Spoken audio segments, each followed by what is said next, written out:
Hola a todos los amantes y curiosos de la historia. Bienvenidos a mi canal. Hoy os traigo la vida de Anna Runchontel. Ella fue una noble alemana que se convirtió en la amante del duque de Brunswick-Luneburgo, Erico I el Viejo. Un romance que no sería para nada aceptado por la segunda esposa de dicho gobernante, quien acusaría a Ana de brujería, asegurando que ésta estaba detrás de las complicaciones que sufrió durante el embarazo y el parto del único hijo varón que llegaron a tener en común ambos duques. Espero que os guste esta biografía. Se desconoce cuándo y dónde nació Ana. Tan solo se sabe que era descendiente de una rica familia noble alemana, que habían logrado hacer una buena fortuna como terratenientes, llegando a tener esta familia un notable poder en la zona donde vivían. Ana empezó a ser conocida en su época cuando se convirtió en la amante de Erico I de Brunswick-Kallenberg-Gottinga, quien llegaría a ser duque de Brunswick-Luneburgo y príncipe de los Principados Unidos de Kallenberg y Gottinga. Ana sería descrita como una joven muy hermosa, captando así la atención de dicho duque, el cual acababa de enviudar de su primera esposa, la duquesa Catalina de Sajonia, iniciando así ambos un apasionado romance, pese a que Erico ya tenía para entonces 54 años de edad. Existía una notable diferencia de edad entre los amantes. El duque Erico no había logrado tener ningún hijo varón con su difunta esposa Catalina. Por esta razón, al poco de enviudar, decidió casarse de nuevo para traer un heredero al mundo, casándose así tan solo un año después de haber enviudado con la princesa Isabel de Brandeburgo, quien tan solo tenía 15 años de edad en el momento de la unión. Al poco de celebrarse esta boda, la nueva duquesa Isabel se enteró de la relación que mantenía su marido con su amante Ana, exigiendo de inmediato que finalizase con aquella aventura amorosa. Ante las exigencias de la duquesa Isabel, los amantes se separaron, pero el duque Erico no se limitó a tan solo romper con aquella relación extramatrimonial, sino que llegó a decirle a su esposa de que Ana había fallecido, celebrando así un falso funeral en honor a su fallecida amante.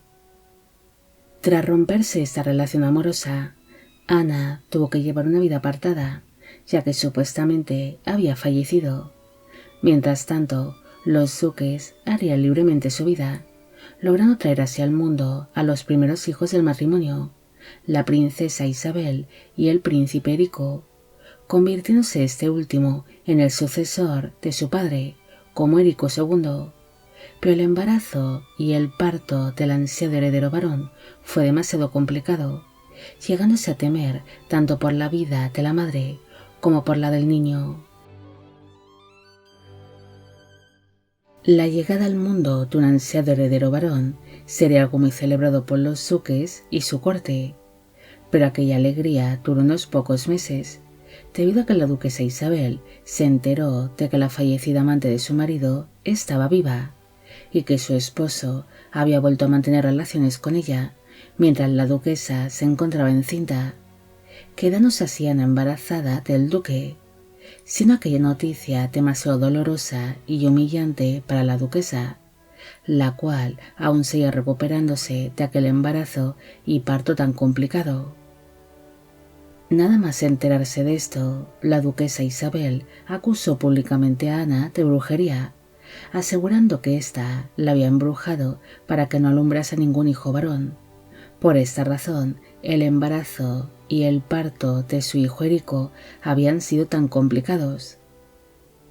Dejándose llevar por los celos y la ira, la duquesa Isabel presionó a su marido el duque para que éste permitiese que su amante fuese detenida por brujería, y tras obtener el permiso de su marido, la duquesa envió a sus espías y soldados a la ciudad alemana de Minden, lugar donde Ana se estaba recuperando de su parto.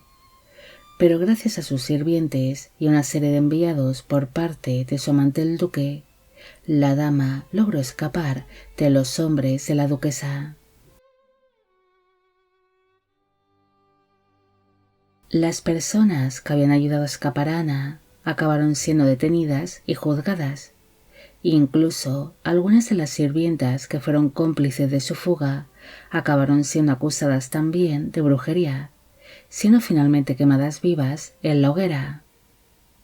Ante la huida de Ana, la duquesa Isabel se mostró realmente furiosa y se llegaría a quejar ante su padre, el elector Joaquín I Néstor de Brandeburgo, para que éste interviniese en este asunto y la ayudase a buscar al amante de su marido, asegurando que esta mujer era la culpable de que su matrimonio con el duque Erico estuviese en crisis. Finalmente, Ana acabaría siendo encontrada por los espías de la duquesa Isabel y del padre de esta, y tras pasar una temporada en prisión, acabaría siendo quemada viva en la hoguera por brujería en la ciudad alemana de Hamelin, a partir del año 1532, ya que en dicho año es la última vez que aparece su nombre en las crónicas de la época. Se desconoce qué pasó con la hija de Ana, aunque algunas versiones dicen que fue encerrada de por vida en un convento. En cambio, otras versiones dicen que murió al poco de nacer o que fue asesinada por los espías de la duquesa. Tras producirse la detención de Ana, los duques se reconciliaron, llegando a tener 2 hijas más, llamadas Ana María y Catalina. No hay mucho más que decir sobre Ana. Ella fue una mujer que por su belleza acabaría convirtiéndose en la amante del duque Erico, pero ante la falta de documentación se desconoce si ella fue obligada a entregarse a dicho gobernante o si fue por deseo propio. Tan solo se sabe que el duque sí estaba muy encaprichado de ella. Fuera como fuese, Ana acabaría en medio de todas las mentiras que fue inventando su amante Erico y finalmente acabaría siendo quemada viva tras ser acusada de brujería por la duquesa Isabel, convirtiéndose en una víctima más de las mentiras, las infidelidades y de los celos. Bueno amigos, llegamos al final de la vida de Anna Runchontel. Espero que os haya gustado esta historia. Como siempre, agradeceros todo el apoyo que recibe el canal. Mil gracias por ver los vídeos que voy realizando y quisiera agradeceros de corazón el que forméis parte de Biopic Channel. Hoy me gustaría saber qué os ha parecido esta historia y si conocéis a otras amantes que hayan sido ejecutadas. Y con esto me despido. Hasta la próxima.